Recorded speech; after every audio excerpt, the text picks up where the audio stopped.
এই যে দেখতে পাচ্ছ তোমরা, এই যে কিচেনের, আর এখানে বাড়ি, এই বাড়ির মধ্যে তো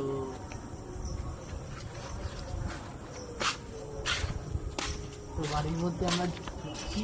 বাড়ির মধ্যে কি রেস্টুরেন্ট না আছে তোমাদেরকে সব দেখাবো।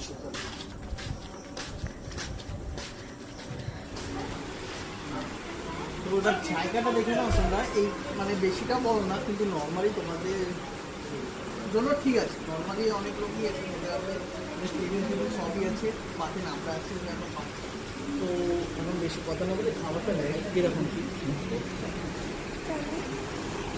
আমরা অর্ডার করেছিলাম চিলি চিকেন ফ্রাইড রাইস, ঠিক আছে। মানে এতটা সুন্দর না কি বলবো তোমাদেরকে, খাবারটা অনেকটাই সুন্দর। আমি তোমাদেরকে প্রেফার করবো তোমরা এসে একবার এসে দেখে যাও, ঠিক আছে। এরকম কি খাবারটা না খাবারটা তোমাদের অনেকটাই পছন্দ হবে।